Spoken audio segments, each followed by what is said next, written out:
No sabemos cuántas mujeres mueren, no sabemos realmente qué les ha ocurrido. Culpabilización, trato denigrante, burlas. ¿Cómo recibes un consentimiento informado de una mujer que viene de Ucrania y que no habla castellano? Porque ya el parto se convierte, en el momento que hay una medicalización, en un parto de riesgo. Hay una separación brutal entre atención hospitalaria y atención comunitaria. El entrar en un hospital o el ir a parir no nos incapacita, no merma nuestras capacidades mentales. Pero me pregunto si queremos reducir el número de cesáreas y aumentar los partos vaginales con partos instrumentados. ¿Qué entendemos por un buen parto? ¿Qué factores deberían definir una experiencia de nacimiento positiva? ¿La ausencia de complicaciones?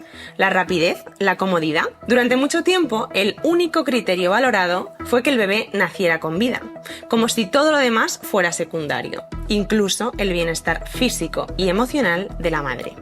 Pero hoy muchas se preguntan si un parto puede y debe ser algo más que un trámite médico. ¿Es posible vivir el parto como una experiencia positiva e incluso transformadora? ¿Por qué se habla cada vez más de violencia obstétrica y cada vez menos de matronas mientras aumentan las cesáreas? ¿Qué perdemos cuando el proceso de nacer se convierte en una rutina hospitalaria sin alma? El concepto de parto respetado comenzó a cobrar fuerza en los años 70, especialmente tras la publicación en 1976 de Por un nacimiento sin violencia, de Frédéric Le Boyer. Un libro pionero que propuso mirar el parto desde un punto de vista del recién nacido.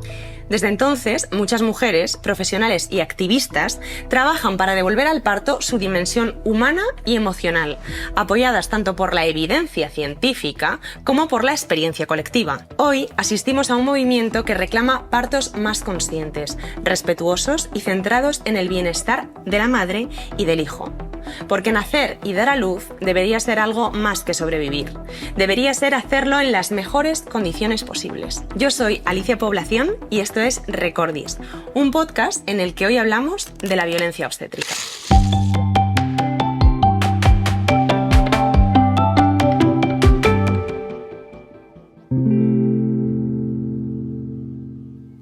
Hoy nos acompañan dos expertas en el ámbito de la maternidad y la salud sexual y reproductiva.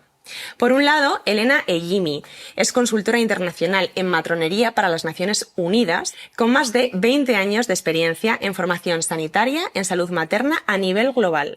Tras la experiencia de su primer parto, ha dedicado su carrera a garantizar que las mujeres sean atendidas con respeto y dignidad en cualquier contexto, liderando programas en zonas de emergencia y conflicto en todo el mundo. Por otro lado, Raquel Ibor, que es socia y vicepresidenta de la asociación El Parto es Nuestro, una asociación que lleva más de 20 años luchando por una atención al nacimiento más humana, informada y respetuosa. Con ellas vamos a hablar hoy de violencia obstétrica, parto respetado y los cambios urgentes que necesita la atención a la maternidad. Bienvenida, Elena, muchísimas gracias por estar aquí en Recordis.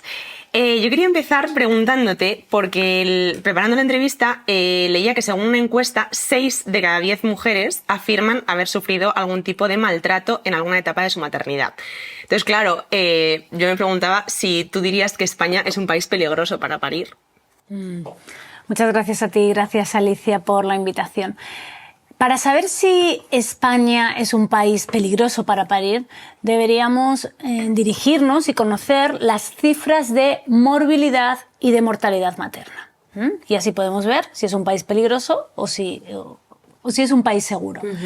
El caso es que si queremos conocer las cifras de qué es lo que pasa con las mujeres cuando paren en España, qué complicaciones tienen o qué consecuencias tienen después del parto, cuántas mueren, cuántas no, resulta que lo que sucede es que la INE, el Instituto Nacional de Estadística, tiene unas cifras de mortalidad materna, la SEGO, la Sociedad Española de Ginecología y Obstetricia, tiene otras cifras.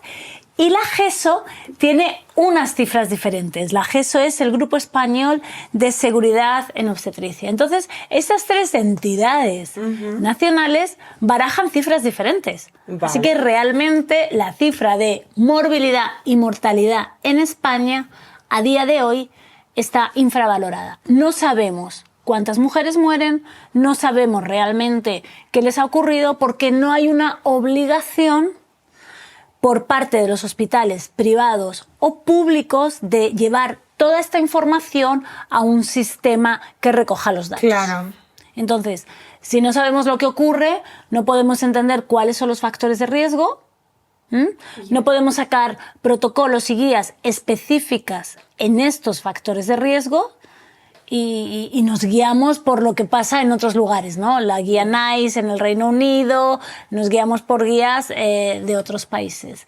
Así que dejo ahí la pregunta. O sea, no tenemos de qué fiarnos, no tenemos una estadística a la cual acudir y fiarnos de esos números.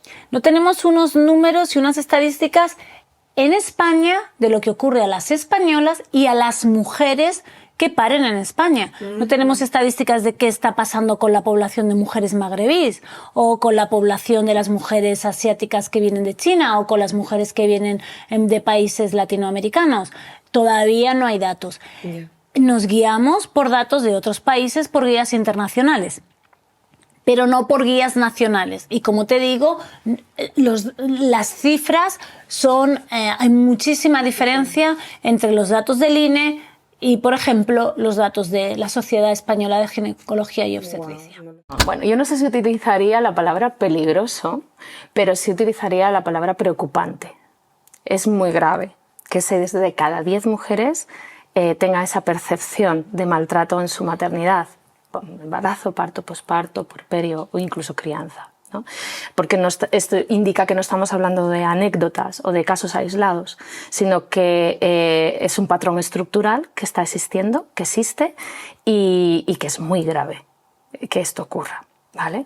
Entonces, bueno, el parto en España ha dejado de ser un derecho vivencial para convertirse en un acto médico jerarquizado, con un componente médico muy andrógeno, que ya sabemos que existe, y patriarcal, ¿no? Entonces,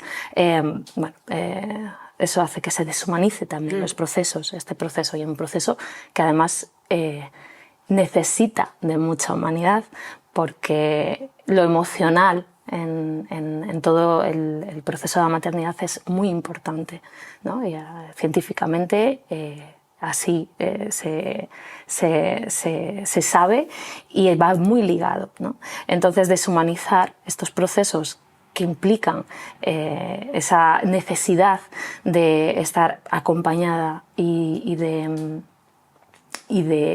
tener una atención exquisita y digna durante este periodo que es el embarazo, el parto y después el posparto, es totalmente necesario que haya una revisión y una crítica sobre lo que está pasando ahora mismo en España. España es el único país del mundo, esto no sé si es realmente así, que es el único país del mundo con 3 condenas de la ONU por violencia obstétrica. Yo querría que definiéramos realmente lo que es violencia obstétrica, qué se entiende por violencia obstétrica y también qué prácticas, o qué, es que llamarlo prácticas, pero bueno, qué es lo que entra en el saco de la violencia obstétrica y qué es lo que no. Bueno, estas dictámenes de las Naciones Unidas han sido unos casos que han llamado muchísimo la atención y han tenido mucho foco mediático, y los defendió mi amiga y la maravillosa abogada Francisca Fernández del Castillo. Ella llevó estos casos al Supremo para buscar una respuesta y una solución para las mujeres. Y ha habido una condena, pero es una condena que se basa en recomendaciones. Y las recomendaciones es actualizar al personal sanitario, escuchar a las mujeres, escuchar las necesidades de las mujeres. ¿Qué es violencia obstétrica? El término de violencia obstétrica es contradictorio, ya lo sabemos, pero violencia es cualquier acto que se ejerce en el cuerpo de una mujer, específicamente violencia obstétrica durante el embarazo, parto o posparto o en algún momento de su vida sexual y reproductiva, sin el consentimiento informado de la mujer. ¿Qué puede ser violencia obstétrica? Puede ser también verbal, hay verbal, maltrato, falta de analgesia. Te voy a poner algunos ejemplos para que lo entendamos de forma más concreta. En el tema del parto, ¿sí? cuando una mujer acaba de tener a su bebé, ha parido o ha dado a luz, a veces no utiliza la epidural porque ha sido un parto precipitado, muy rápido, no le ha dado tiempo. Y a la hora de revisar el periné, para ver si el periné, todo el canal vaginal, hay muchas veces que la mujer no recibe analgesia. O sea, las mujeres se están quejando de dolor porque acaba de parir, toda esa zona está edemada, tiene edema, inflamada, dolorida, claro. Y en vez de administrar analgesia para que la mujer esté cómoda y esperar a que esta analgesia haga efecto, muchas veces se le dice a la mujer que se espere un poquito, que se aguante un poquito o que respire profundo y si le realiza examinaciones sin analgesia. Esto, por ejemplo, es un ejemplo de crueldad y de violencia total. ¿Pero con qué justifican esto? O sea, quiero decir, ¿por qué no le dan analgésicos? Pues porque dicen que le va a doler más el pinchazo de la analgesia que la examinación en sí misma, o porque van a tardar muy poquito, o porque no merece la pena. El caso es que en un porcentaje alto luego la señora va a necesitar puntos, o sea que le vas a administrar analgesia, claro. De todas maneras. Entonces, esto es un asunto muy serio que está ocurriendo y que ocurre en España, el no administrar analgesia para la examinación del periné en mujeres que acaban de parir y que no llevan la analgesia epidural. Simplemente un ejemplo. Otro tema, por supuesto, yo sé que lo vamos a hablar, pero el consentimiento informado, no pedir permiso. ¿Y qué es el consentimiento informado? Las mujeres lo asumen como una violación, como una falta de no esperar a mis deseos o no pedir el plan de parto para ver cuáles son mis necesidades. Violencia puede ser obligar a la mujer a que no tenga un acompañante durante el parto o en la cesárea. Tú necesitas tu acompañante que te da tranquilidad, que te da calma, que además tu acompañante tiene todo el derecho a recibir a este bebé y a tener este bebé y a conocer al bebé. O sea que el término de violencia obstétrica es muy amplio y yo incluiría que todo lo que la mujer sienta que ha sido violentada en ese momento. Yo no sé si la gente entiende realmente todo lo que puede abarcar el término de la violencia obstétrica. Por lo que os llega al parto es nuestro, ¿qué relatos de violencia obstétrica se repiten más? O sea, ¿qué patrones ves que digas, vale, esto es como todo el rato? Lo principal que nos llega, además de lo físico, que lo vamos a comentar ahora y explicaré también un poquito quizás a algunas de estos procedimientos, es la vulneración del derecho de elegir. La pérdida de autonomía, ¿no? El no pude decir, no pude elegir, no me dieron opción, me infantilizaron, me trataron con condescendencia, no me hablaron bien, y luego pasamos a la parte, digamos, física, ¿no? Tactos vaginales sin consentimiento, innecesarios por muchas personas, a veces incluso por personal estudiante, sin el consentimiento, cuando eso no se puede hacer según la ley sanitaria. Nos encontramos con episiotomías innecesarias en muchas ocasiones por falta de tiempo, por no dar los tiempos necesarios, intervenciones instrumental en los partos, inducciones innecesarias. Inducciones innecesarias y además pues con coacciones, ¿vale? Con coacciones, con amenazas, cesáreas también que no son necesarias, criaturas que son separadas al nacer de sus madres sin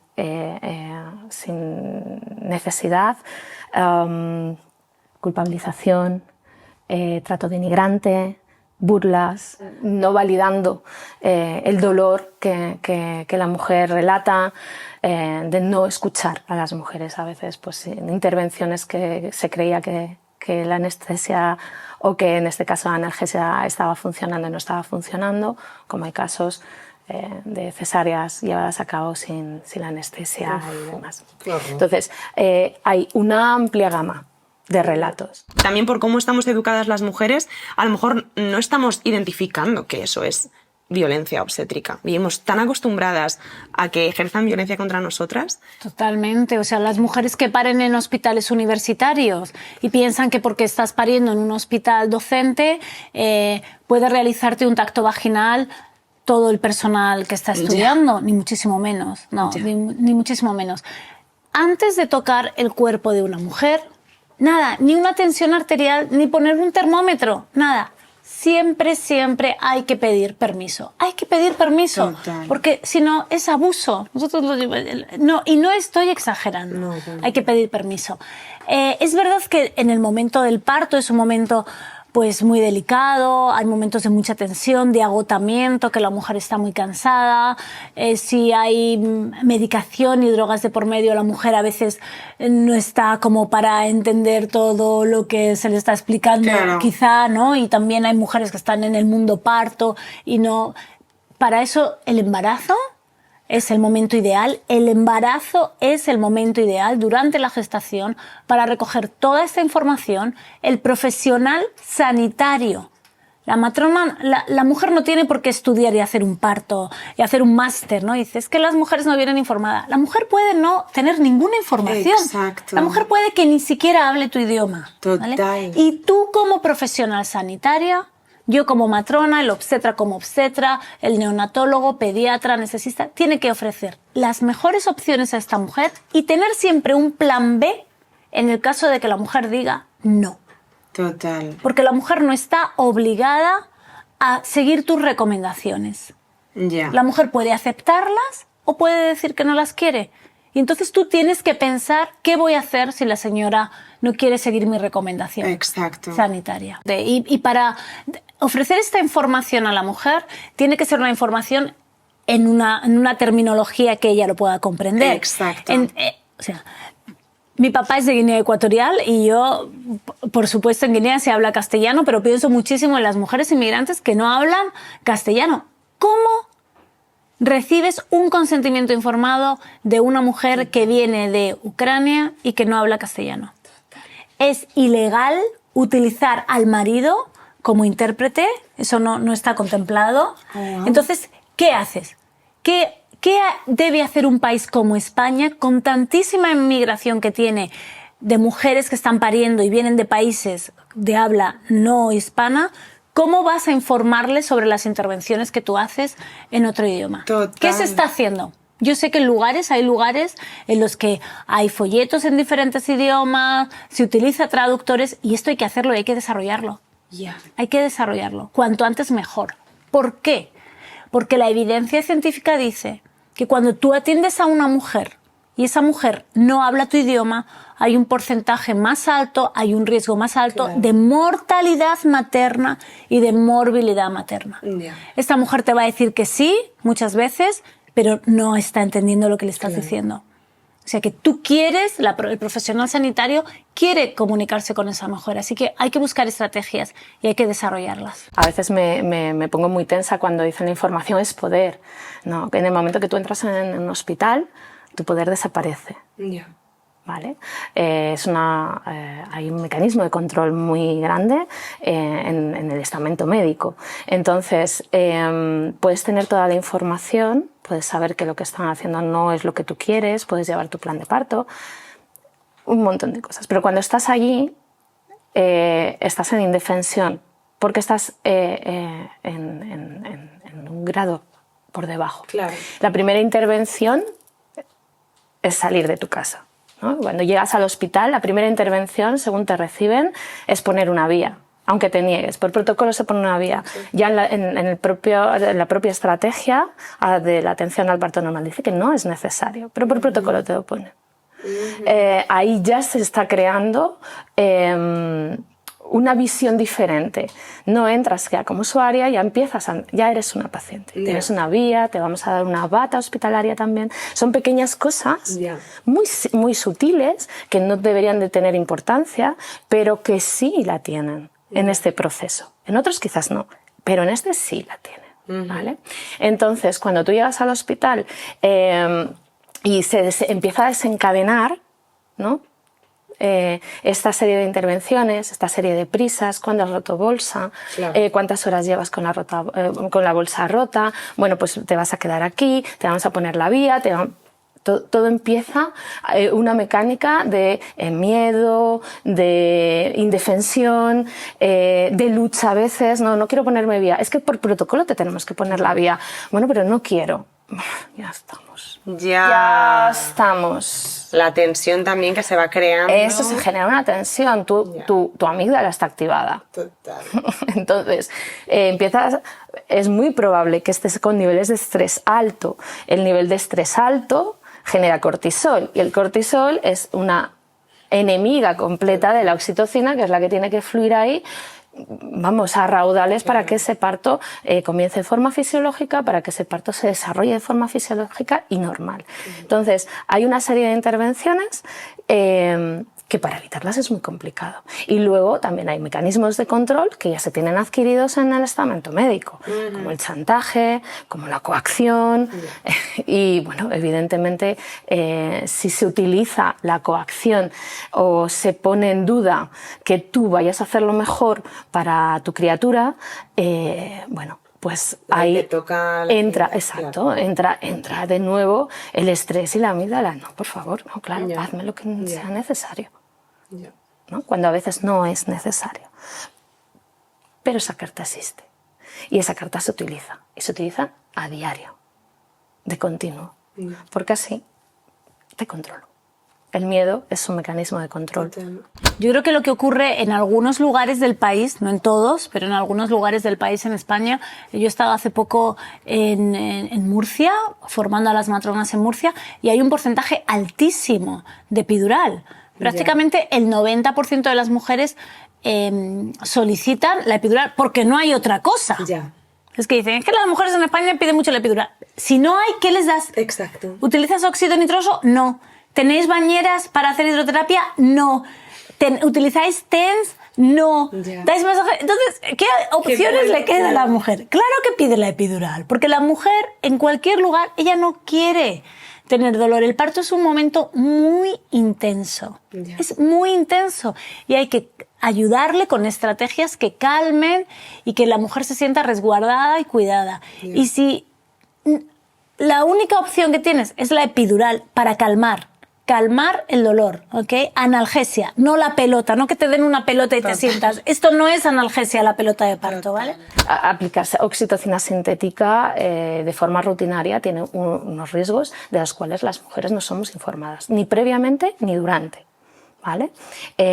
Y va a desencadenar, igualmente que la analgesia epidural también conlleva unos riesgos que desencadenarán, en la gran mayoría de los casos, una intervención, porque ya el parto se convierte, en el momento que hay una medicalización, en un parto de riesgo. ¿Vale? Porque ya hay una vía, ¿no? Ya se empieza a intervenir, ya hay una analgesia, hay una privación de movimiento, hay que hacer los controles fetales de forma más continuada y empieza una cadena. Y eso no se informa a las mujeres, para que puedan decir libremente, sí, gracias a que existe la analgesia epidural, las mujeres que quieren usar la analgesia epidural, que la puedan usar con toda la información, para que puedan asumir los riesgos que deseen asumir libremente. Porque de eso se trata, de que somos capaces, el entrar en un hospital o el ir a parir no nos incapacita, no merma nuestras capacidades mentales, ¿no? Sino que somos capaces de decidir qué riesgos queremos asumir y qué riesgos no queremos asumir. Hay lugares donde hay una separación brutal entre atención hospitalaria y atención comunitaria. Las matronas que trabajan en atención primaria, en la comunidad, tienen que conocer qué está pasando en el hospital. Tiene que haber una conexión de información. Y si hay métodos nuevos, como puede ser el óxido nitroso, hay que enseñar a estas matronas de atención primaria para que las matronas se lo enseñen a las mujeres. Hay que enseñarles cómo funciona, hay que dárselo para que ellas lo prueben, hay que explicarles el funcionamiento. Y de esa manera, las matronas de atención primaria se lo explicarán a las mujeres y las mujeres lo solicitarán en el hospital, ¿vale?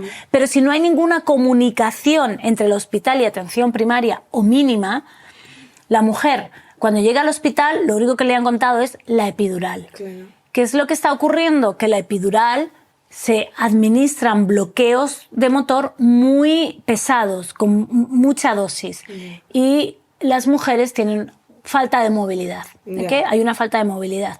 Por lo tanto, están tumbadas. Ya. Se les pone tumbadas, porque los bloqueos motores de la epidural son muy altos y son muy Claro, te planchan, fuertes. no tienes fuerza en las piernas, Sí. ¿no? Y también, bueno, este es uno de los motivos. Otro de los motivos es la falta del número de matronas. Si hubiese más matronas, si el gobierno contratase a más matronas, probablemente la matrona haría una atención one-to-one, ¿no? Ya. 1 a 1, y entonces el acompañamiento de una matrona va también a calmar el dolor del parto, porque le va a ofrecer estrategias. Pero si no hay matronas, es más fácil tenerte tumbada en una cama Claro. y mirar el monitor desde la recepción. Exacto, qué horror. Ya. Fíjate, yo estoy casada, mi marido es inglés, mi suegra parió a mi marido con óxido nitroso. O sea, el óxido... ¿En serio? Sí, el óxido nitroso en el Reino Unido se utiliza muchísimo, ampliamente. En pediatría se utiliza constantemente, en el dentista para los niños se administra óxido nitroso, en las mujeres durante el parto se administra óxido nitroso. Es como uno de los primeros escalones para la analgesia. Va a quitar ligeramente el dolor de la mujer y también va a hacer que la señora se sienta como un poco mareada, un poco así, como un poco Como en drogada. trance, ¿no? Sí. No pasa a través de la placenta, lo maneja ella misma, Vale. es self-administration, se administra, la mujer lo va a administrar y funciona fenomenal, fenomenal.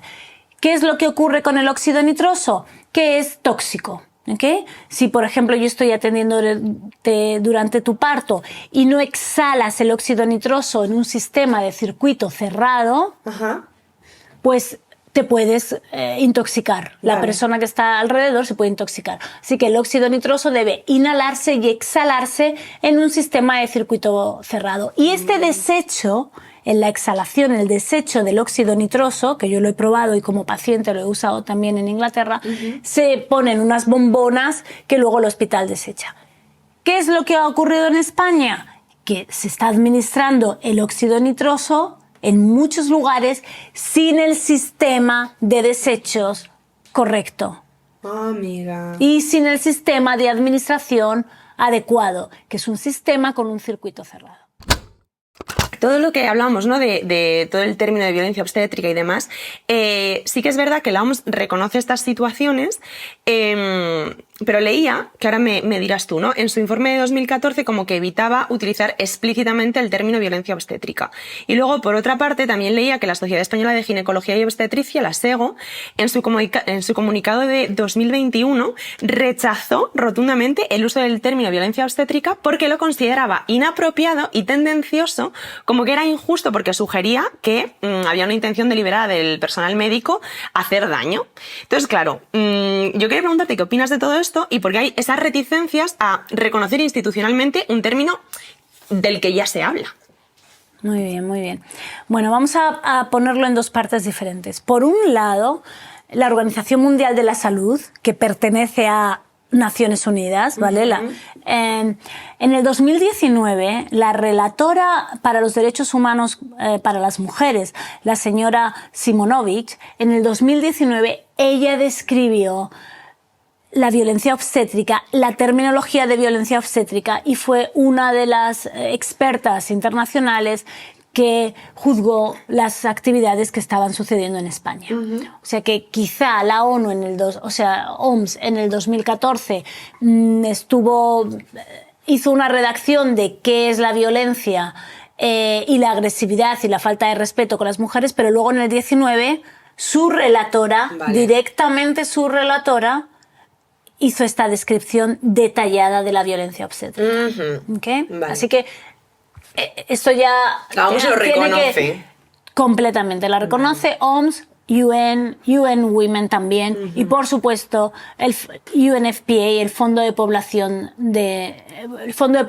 Mundial de Naciones Unidas, ¿vale? Que se dedica a toda la salud sexual y reproductiva a nivel mundial. Vale. Y habla explícitamente de la violencia obstétrica, como también la Confederación Internacional de Matronas, la ICM, habla de la violencia obstétrica. En España, la FAME ha aceptado el término de la violencia obstétrica. O sea, cada vez más, sí. Cada vez más, porque, como decíamos, es un término que las mujeres utilizan, ellas sienten que han sido violentadas, lo utilizan, y tú no me puedes venir a mí a decir que no, Exacto. que lo que yo he sentido no es verdad. Exacto. O sea, es que no tiene ningún sentido común. Es muy serio, es un problema muy serio el no querer reconocer lo que las mujeres sienten y lo que las mujeres dicen. Es como hacer oídos.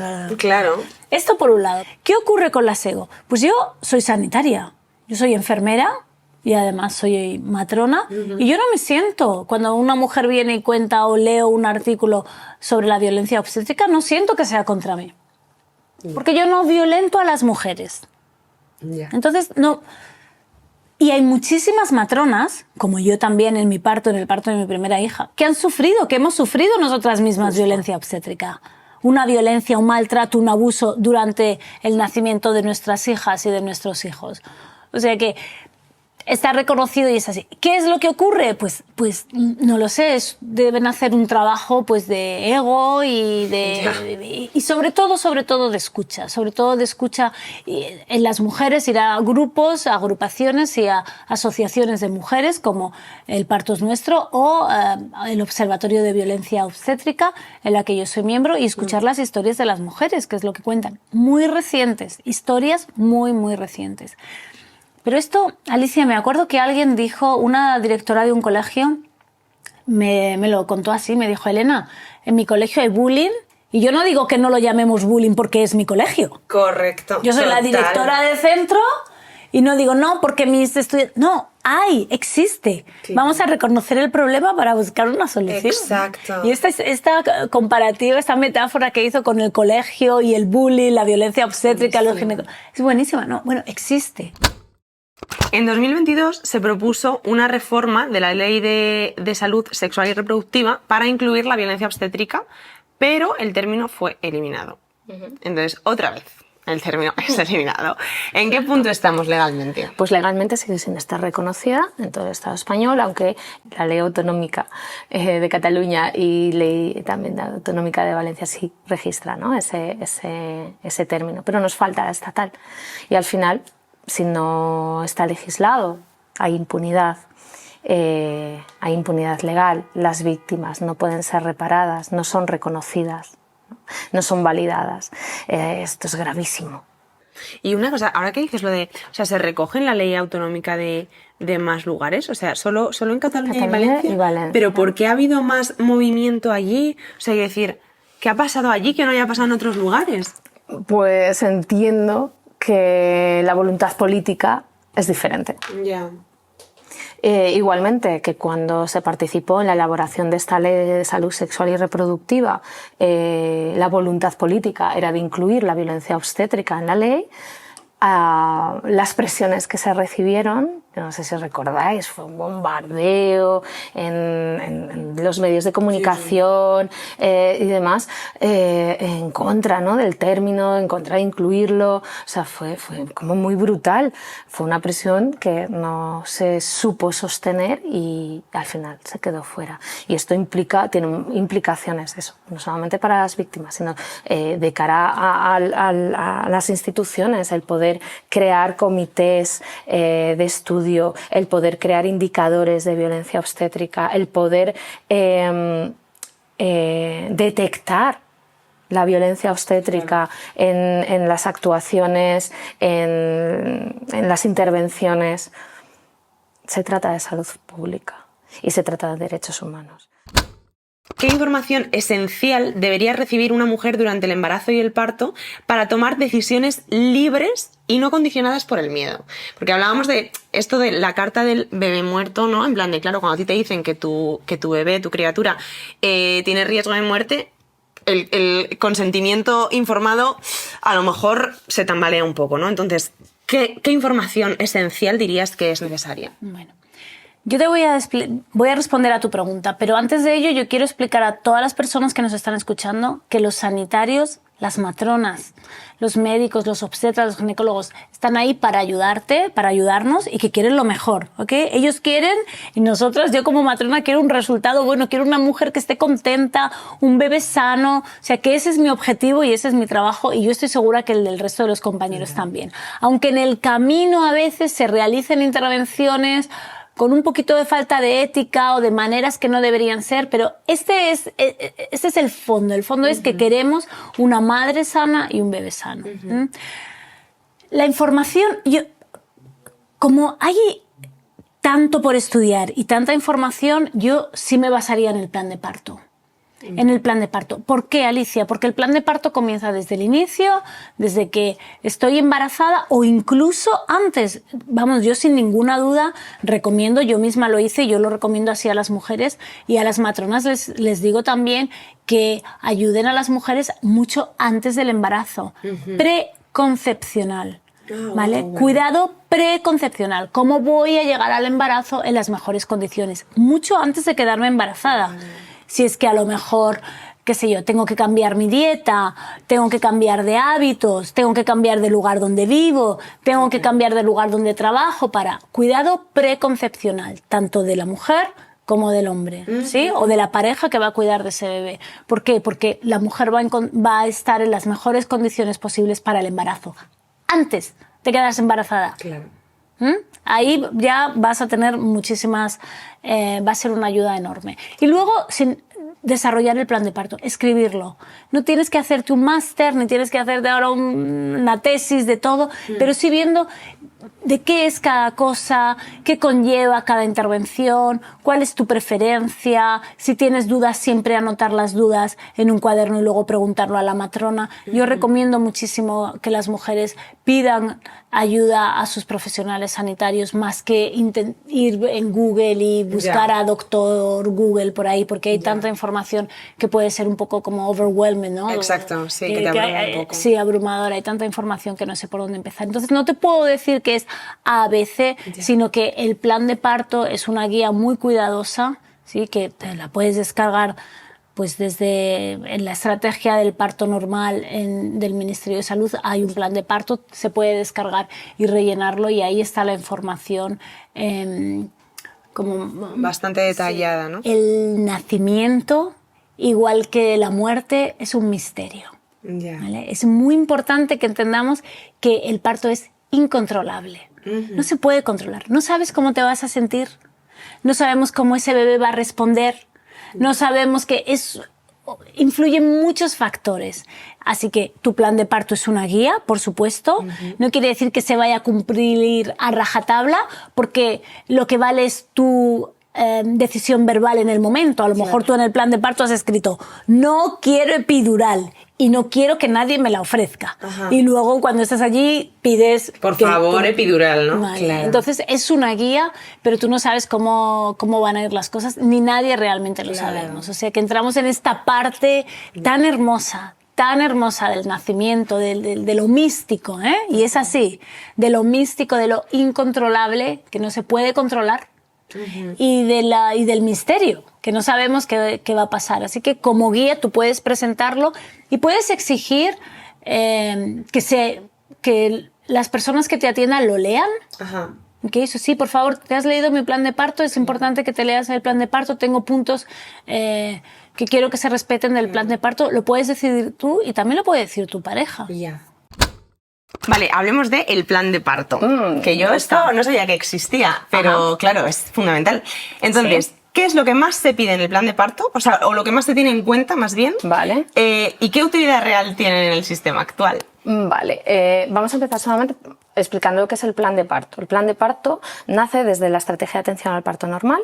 Es un documento en el cual la mujer expresa sus preferencias, sus expectativas y sus deseos frente a un proceso fisiológico y natural que va a realizar, que va a ocurrir en un centro hospitalario o en una casa de nacimientos, o incluso también se puede hacer el plan de parto para un parto en casa. Es un documento que se registra entre la semana 32, 36, se registra en los hospitales, se le da entrada. Es aconsejable llevarlo también el día del parto por si se pierde, así como que ocurre. En las últimas consultas también, en la consulta 38, 39, también es interesante llevarlo para que llevarlo, ¿no? Y llevarlo impreso también el día del parto. ¿Por qué? Porque también es un documento que ayuda y que guía a los profesionales sanitarios que nos van a atender. Porque no siempre, en el sistema sanitario que tenemos ahora mismo, no siempre te va a atender el mismo o la misma profesional sanitaria. Un día te atiende uno, otro día te atiende otro, y el día del parto, pues cualquiera, ¿no? El equipo que esté en ese momento en el hospital. Entonces es una ayuda también. Pero eso se tiene en cuenta porque es lo que hablábamos antes. Luego, hombre, la esperanza va increciendo, ¿no? Yo me acuerdo cuando yo me mudé a Burgos, a mí en la consulta me dijeron directamente, en la consulta matrona, que llegué embarazada, me dijo, no lo lleves. ¿Qué dices? No, es que no les gusta mucho, ¿no? Estoy hablando de 2018. Y entonces, claro, yo me quedé así. ¿No? Eso ha cambiado. ¿Por qué? Porque las mujeres han seguido llevando sus planes de parto. Normal. Porque hay profesionales sanitarios que trabajan a diario para que el plan de parto esté. Porque también les sirve a ellos, ¿vale? Para trabajar de la forma en la que desean trabajar. Entonces, es necesario seguir entregando nuestros planes de parto porque a veces es cierto que en muchísimos casos ni se tienen en cuenta, ni se leen, se archivan, se quedan en papeles mojados, o muchas veces pues nada, se leen por encima de la que llegas. Bueno, es necesario seguir en esa pequeña lucha o en esa gran lucha en la que, bueno, en el Parto es Nuestro trabajamos para que ese plan de parto no sea un adorno, ¿no? Claro. Sino que sea realmente un documento legal, ético, para que nos acompañen de la manera más digna y respetando dentro de cómo se va a desarrollar un parto, que son sucesos también que se pueden desarrollar de forma pues, diferente a lo que tenemos pensado, pero hay muchísimas cosas que se pueden hacer, ¿no? Cosas que aparecen en el plan de parto, pues desde que no quieren más tactos vaginales que los que aparecen, que los que recomienda la OMS, que cuando entren... ¿Cuántos recomienda la OMS? Pues es 1 cada 4 horas en teoría. Puede bajar el número también dependiendo de cómo estén las constantes de la criatura, bueno, pero no de repetición, ¿no? En este caso, siempre con consentimiento. Por ejemplo, que cuando entren se presenten, también se pida, pues se pide en el plan de parto también. O sea, leer un plan de parto en nuestra página web hay una parte donde muchas mujeres han dado y compartido sus planes de parto para que pueden ayudar a otras mujeres. Están basados en la evidencia científica. Se pide, por ejemplo, también el pinzamiento óptimo del cordón, que se deje de latir el cordón, que toda esa sangre que es del bebé pase y no se corte de forma inmediata si no hay una urgencia obstétrica que lo impida. Cosas a veces muy básicas que incluso ya no se hacen por rutina, como antes era pues, los edemas, era el rasurado. De todas maneras se siguen pidiendo.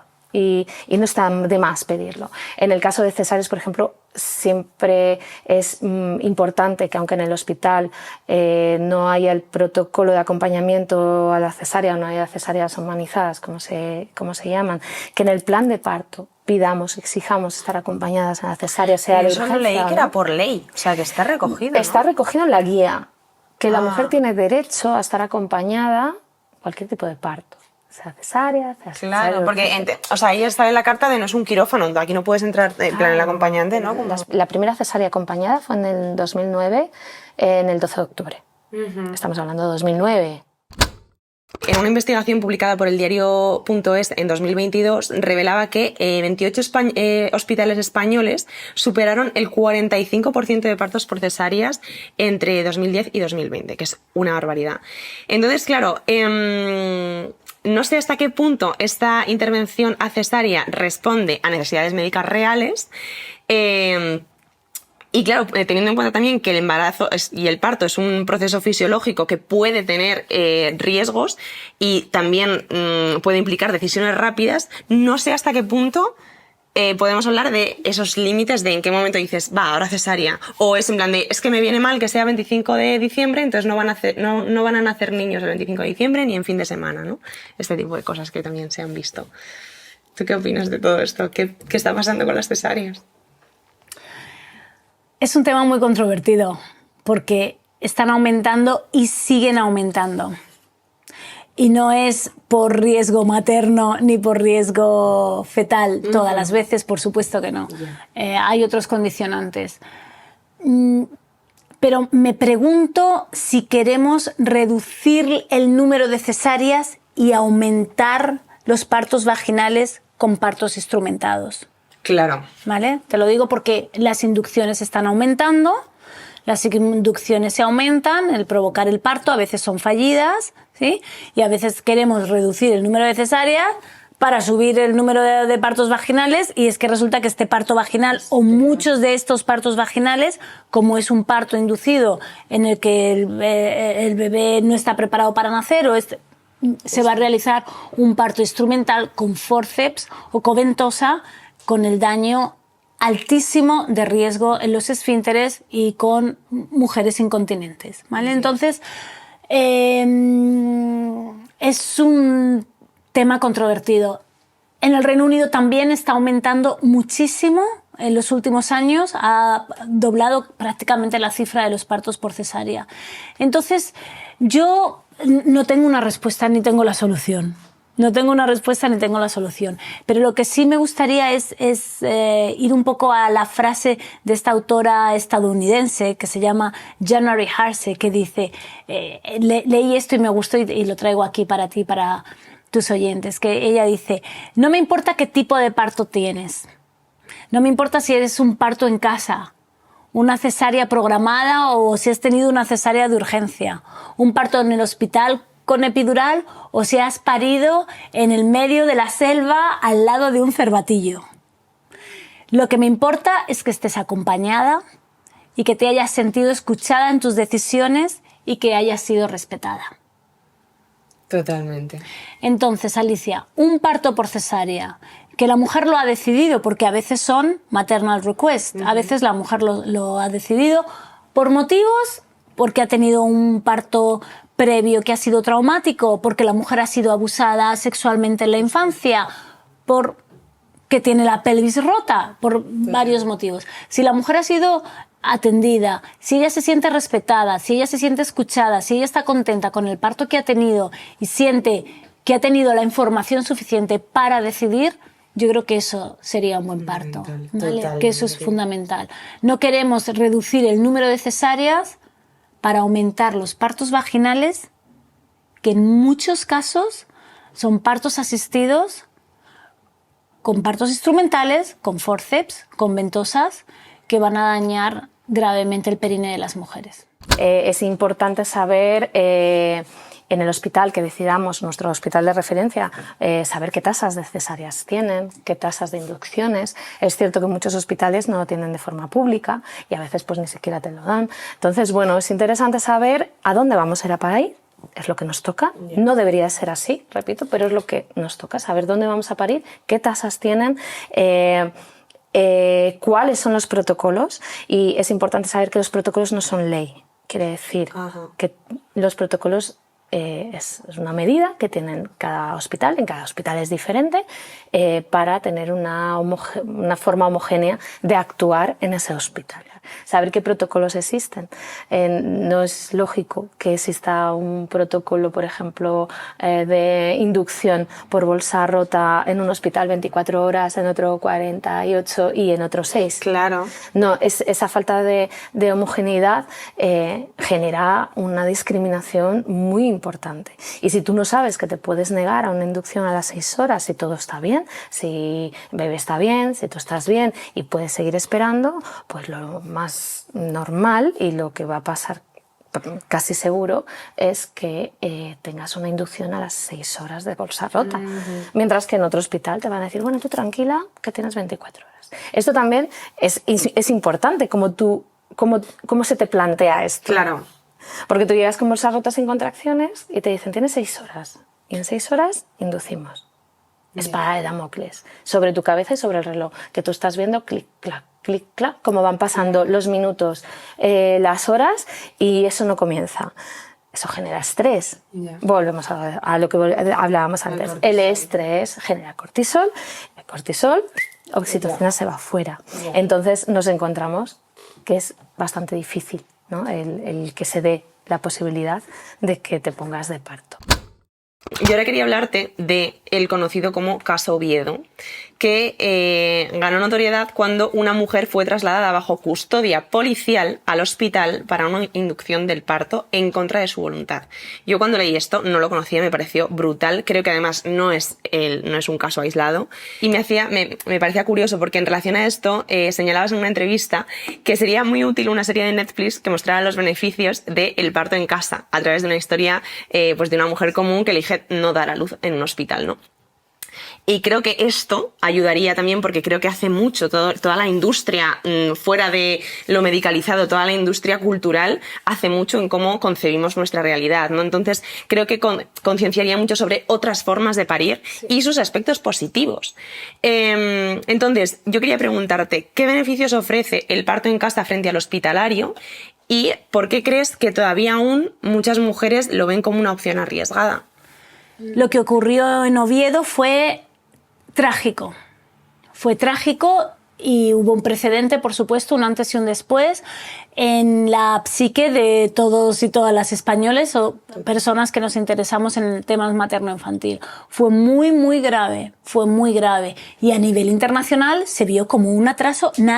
Yo recuerdo, yo estaba en Inglaterra y hablaba con mis compañeras y no se podían creer que en España, o sea, era como en España, con las autopistas que tenéis, los aeropuertos que tenéis, los centros comerciales, las carreteras, que se hayan llevado a una mujer detenida, que no es una criminal, fue tremendo. Sí, a nivel internacional fue brutal también. Pero bueno, tú sabes que esto se ha repetido ya varias veces, que no ha sido solamente en Oviedo, sino que ha ocurrido en diferentes partes en España. Yo, para las personas que están escuchando esta entrevista, y sobre todo para las matronas, pero bueno, para todos los profesionales, yo recomendaría, no hagas nunca nada, ya lo he dicho pero lo voy a repetir, que la mujer no te dé su consentimiento informado, porque tú estás ahí para defender las necesidades de las mujeres y los deseos de la mujer. Si la mujer te dice que no, y el juez te dice que sí, tú estás ahí para, lo primero es no hacer daño y no puedes hacer nada en contra de la voluntad de la usuaria, de tu paciente. O sea que yo creo que como matrona, sé que muchas matronas sienten una dualidad de lealtad hospitalaria versus lealtad con lo que la mujer quiere. Y ellas se sienten ahí como no sé qué decidir. No, lo que tú debes hacer es escuchar a la mujer y decidir. Y tú decir, no, yo no voy a realizar un tacto vaginal a esta mujer que no me ha dado su consentimiento. Total. No importa que el juez haya firmado, entonces que lo haga el ginecólogo.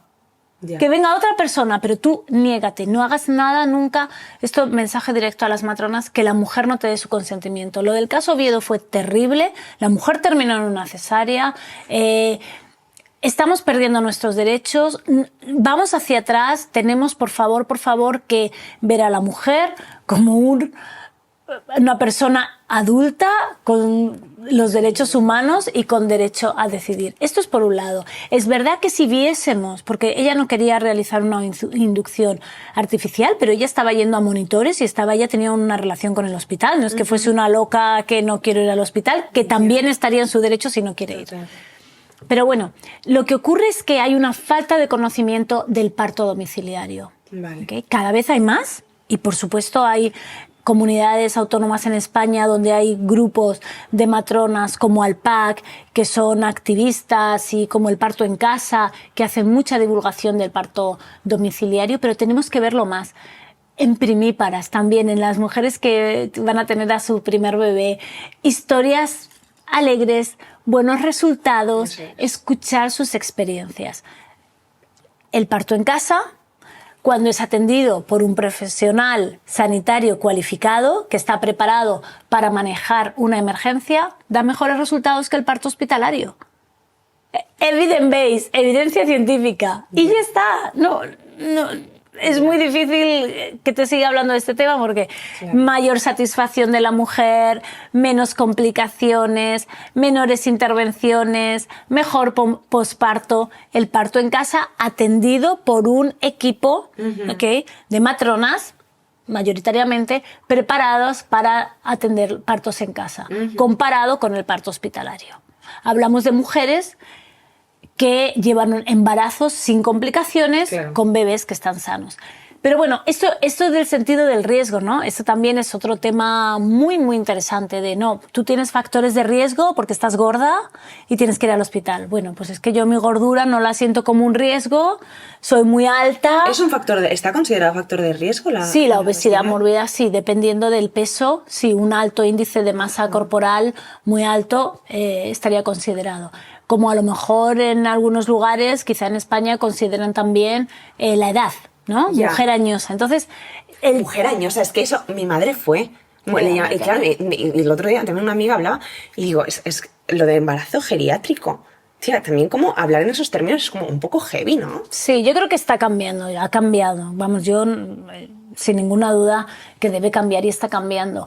Pero todavía queda bastante y da igual, es que no importa, aunque te digan edad materna, sí. ¿Y qué me quieres decir? ¿Qué me quieres decir con mi edad? Exacto. Quiero que veas mi salud, cómo me encuentro en esta salud, en esta edad que tengo, 52, Totalmente. 18 o 50. Igual que las mujeres de hoy en día con 50 años no son iguales que las mujeres de hace 40 años, pues es que estamos en mejores condiciones, ¿sí? Sabemos más, tenemos más conocimiento, nos cuidamos más.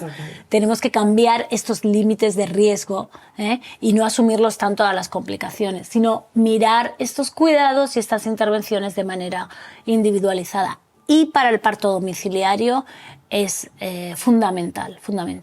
El 99% de los partos, si no se interviene, salen bien. Van solos. Van solos, exacto. El problema es la excesiva medicalización, el robo del tiempo, que los partos necesitan tiempo, el robo también del movimiento libre, de dejar a la mujer que se mueva, del entorno, que es muy importante, la luz, la temperatura, incluso los olores, en muchas ocasiones todo, ¿no? Entonces, claro, estamos en entornos hospitalarios, que es donde la mayoría de las mujeres, en su inmensa mayoría, acuden, pero claro, hay también, vamos a decir una minoría, hay otras mujeres que deciden tener a su criatura en casa, no cambiar su entorno, no empezar con ninguna intervención, que sería la primera a salir de casa. Es cierto que cuando tú te preparas o tú te planteas un parto en casa, el nivel de información es exponencialmente más alto, o sea, no es de forma inconsciente. Hay una cosa que a mí me llama mucha atención, cuando tú decides un parto en casa parece que lo haces de forma inconsciente, me voy a quedar en casa, a ver qué pasa. No, te informas, buscas un equipo, a veces tardas en buscar un equipo con el que congenies, con el que te sientas a gusto, segura, con el que puedas tener ese, que aunque no sean tus amigas, se convierten en tus amigas, ¿no? Te convierten en esa parte que te cuida y que va a cuidar de ese proceso. Hay una información de todos los riesgos, de los beneficios, hay una consciencia en esa preparación del parto en casa. Luego, cuando ocurren los partos en el coche, en el parking, todo el mundo, ¡ay, qué bien! Y ahí no ha habido preparación, ahí ha sido de forma rápida, espontánea. Los estudios dicen que es igual de seguro cuando todo el embarazo es un embarazo fuera de riesgo, lo que viene siendo lo normal y lo habitual, es igual de seguro parir en un hospital que parir en casa. No se trata de qué es más seguro, qué es lo que debemos, al final es que el derecho que tenemos las mujeres de decidir libremente dónde queremos parir.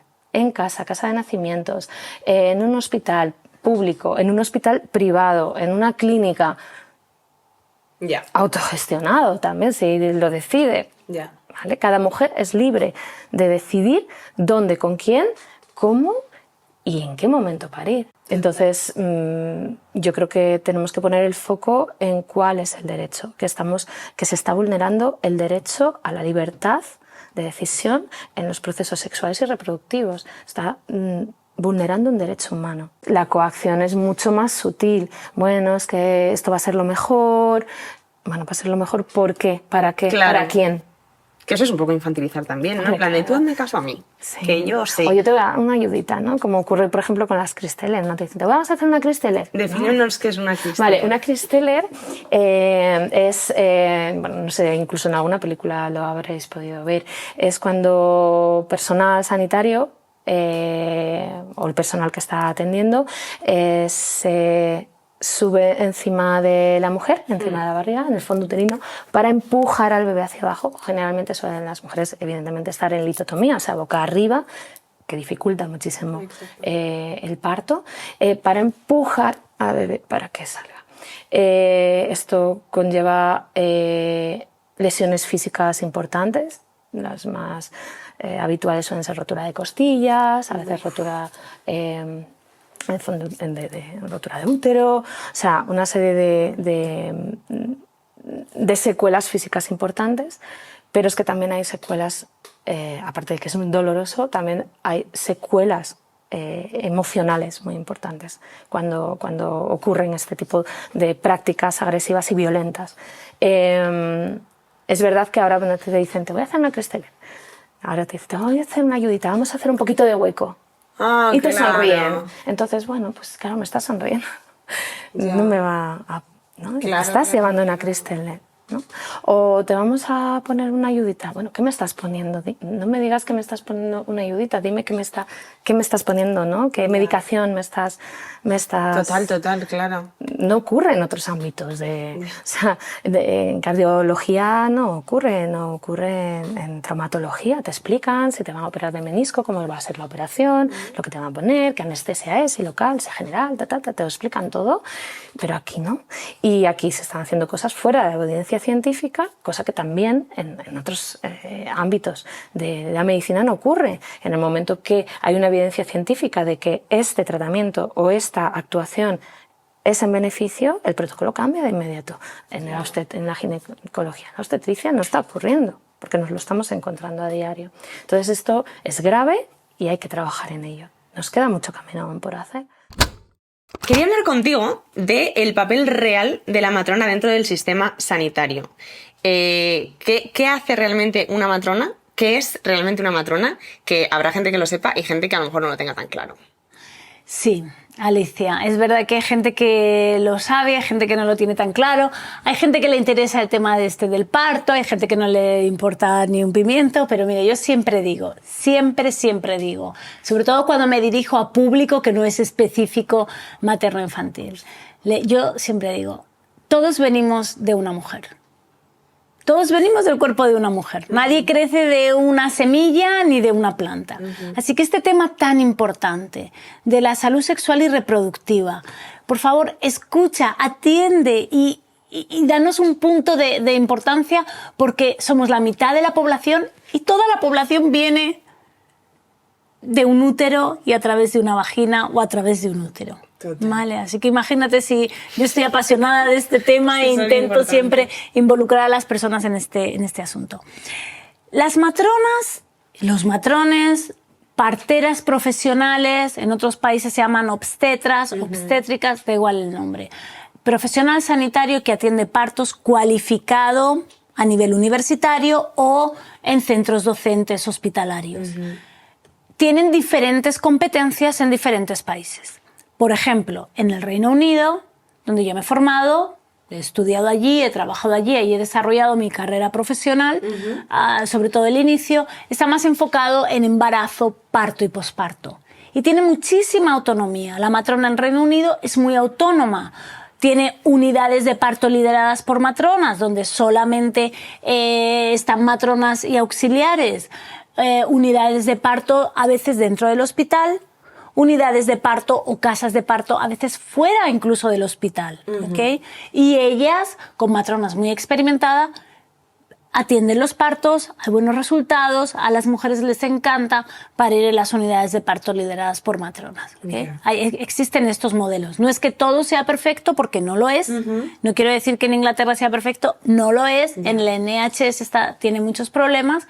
El NHS es el primer sistema de salud público del mundo, el primero completamente público, y por lo tanto tiene muchos asuntos que barajar. Y uno de ellos son los sistemas de maternidad. ¿Okay? Y dentro de los sistemas de maternidad, estas opciones de parto, parto domiciliario, unidad de parto liderada por matronas, dentro del hospital, fuera del hospital. ¿Vale? En países como España, Portugal, países en Latinoamérica también, la matrona no solamente se ocupa del embarazo, parto y posparto, sino de toda la salud sexual y reproductiva de la mujer. ¿Okay? Puedo decir que yo viajo muchísimo, conozco nuestra profesión en prácticamente todos los continentes, una matronería muy desarrollada que puedo decir que va a la cabeza podría ser la matronería chilena. La matronería chilena, donde realizan 5 años de carrera, llevan emergencias, hay matronas, por supuestísimo, ecógrafas, tienen tienen muchas competencias y además están muy involucradas en la población y son muy activistas también, salen mucho a la calle, protestan mucho, en comparación con otras matronas como, por ejemplo, quizá la matronería de España, que está dividida por las comunidades autónomas. Esta historia de las comunidades autónomas en España va a hacer también que, aunque tengan las mismas competencias, en unos lugares se cumplan y en otros lugares no se cumplan. También los hospitales públicos y privados en España. En un lugar, los hospitales públicos, qué sé yo, la matrona atiende el parto, en los hospitales privados la matrona atiende el trabajo de parto y el parto llaman al ginecólogo justo para que atienda el nacimiento del bebé, porque es un tema de seguros, qué sé yo. O sea, esto no está homogeneizado, va por comunidad autónoma y depende de la importancia que tengas tú dentro del parto a nivel profesional médico. Depende de tu comunidad. No solamente dentro de la comunidad, sino que dentro de las comunidades unas matronas trabajan de una manera en unos centros hospitalarios y otras matronas trabajan de otra manera en otros centros hospitalarios.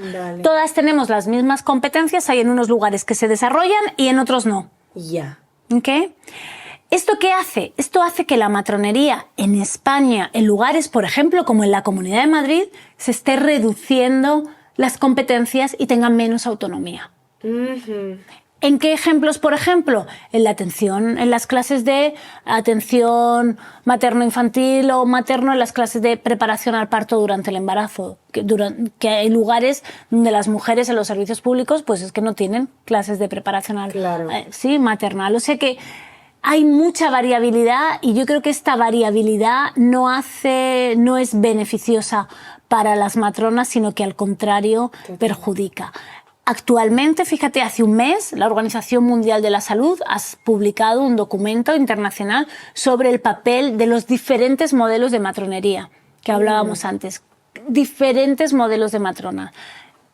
Las matronas en lugares de crisis y el rol de la matrona en lugares donde ha habido crisis humanitarias, catástrofes, problemas con el climatológicos, cuál es la actividad de la matrona ahí, modelos de las matronas hospitalarias, en atención primaria, modelos de las matronas trabajando con adolescentes para la prevención de enfermedades de transmisión sexual, etcétera, etcétera. O sea que realmente nuestras competencias son muy amplias, ¿sí?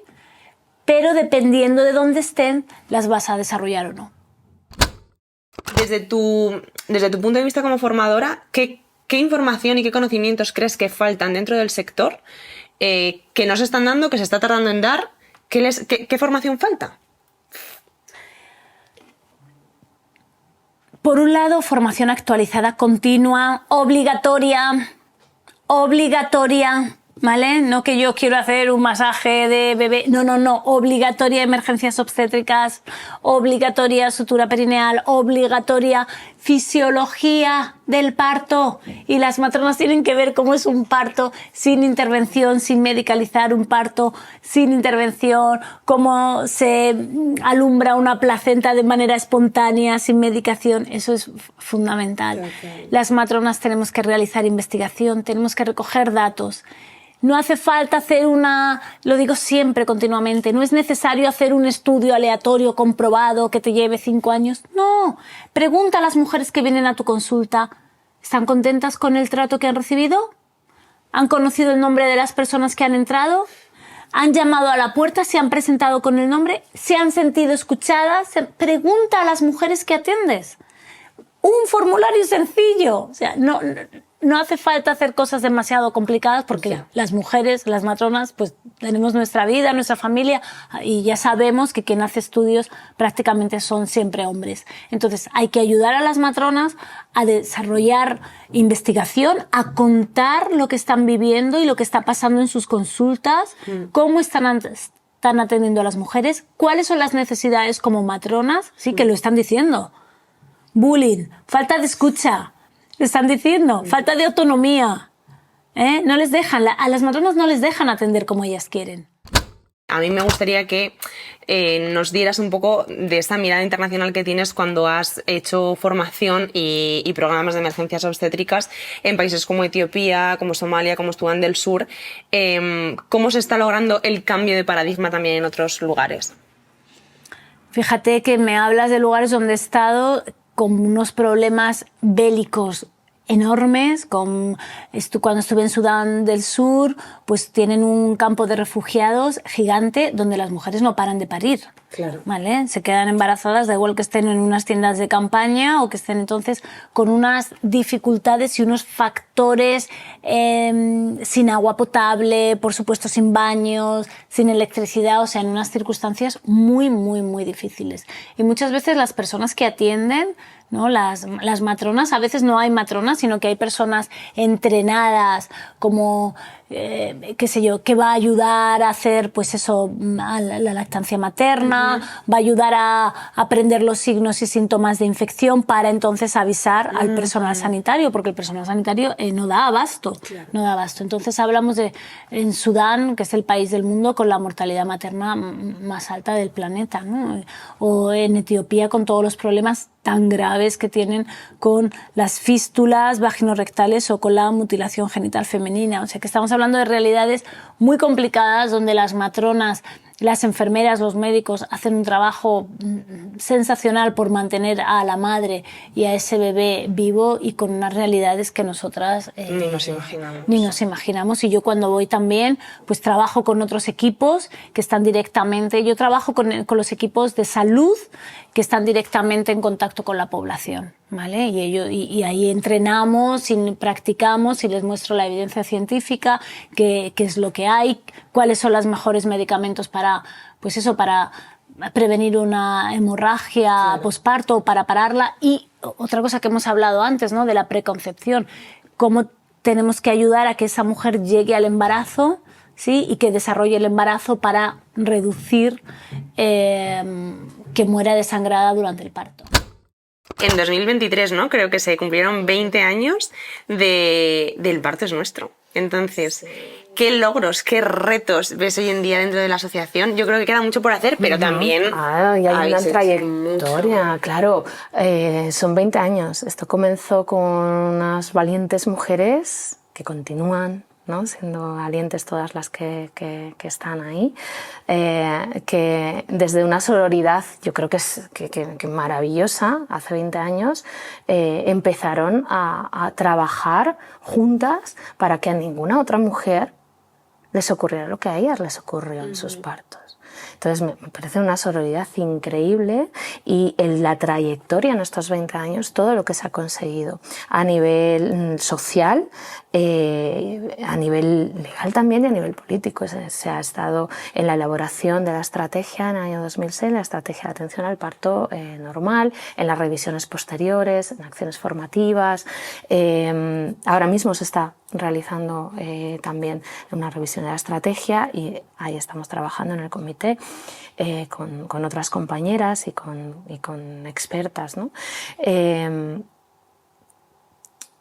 Se ha logrado impulsar cambios legales, aunque algunos no han llegado a término, se llegará, estoy convencida, y también culturales, también sociales. Las mujeres ya no nos callamos. ¿No? El Partos Nuestro ha representado la voz de las mujeres que antes callaban.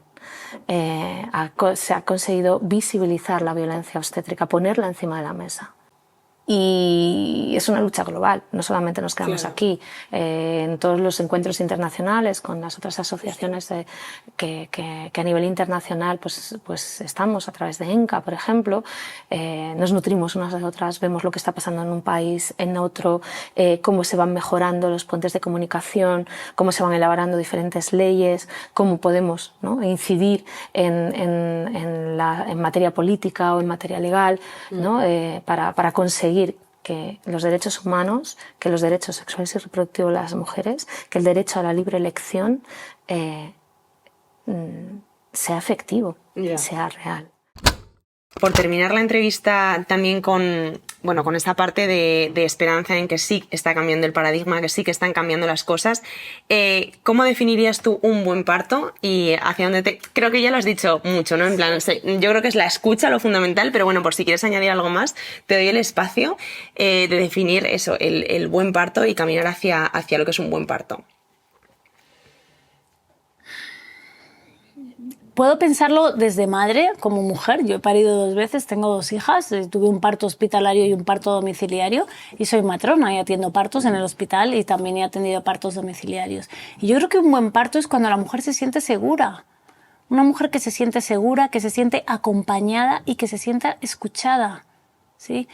Hay mujeres que quieren parir, pues eso, en el agua. Hay mujeres, yo he atendido mujeres que la idea de meterse en el agua les horrorizaba. Entonces, no, es simplemente que la mujer, pues eso, sea respetada, escuchada y que se sienta segura para ella y para su bebé y que sepa que los profesionales que estamos ahí sabemos que ella quiere lo mejor para su bebé. Se está continuamente hablando de riesgo, de control, de técnicas médicas, pero nunca se habla de placer. Justo. Nunca se habla de vínculo, nunca se habla de transformación, cómo nos transforma esa experiencia vital. Al final no se habla de espiritualidad. Y no voy a hablar de espiritualidad como algo de experiencia religiosa, ¿no?, sino lo que implica realmente la palabra espiritualidad, que es un cambio, una experiencia que cambia tu forma de ver el mundo, ver tu entorno, ver a las personas, verte a ti misma o a ti mismo. Y eso es lo que ocurre en el parto. Cambia cuando das a luz a tu criatura, ya antes, durante la gestación, tu cerebro se está modificando. Hasta ahí está Susana Carmona con sus maravillosos estudios y con toda esa sabiduría que nos ha ayudado a entender qué nos ocurre cuando nos convertimos en madres. ¿Qué nos pasa en nuestro cerebro? Hay cambios físicos reales, cognitivos, pero también los hay emocionales y espirituales. Nuestra concepción del mundo cambia. Aquello que nos parecía normal, ahora mismo no entendemos que lo viésemos normal. Va a cambiar todo. Y esa experiencia es lo que se invisibiliza. Ese es el cambio de paradigma. Total. Eso es lo que creo. Ay, Raquel, qué bien, qué bonito. Muchísimas gracias.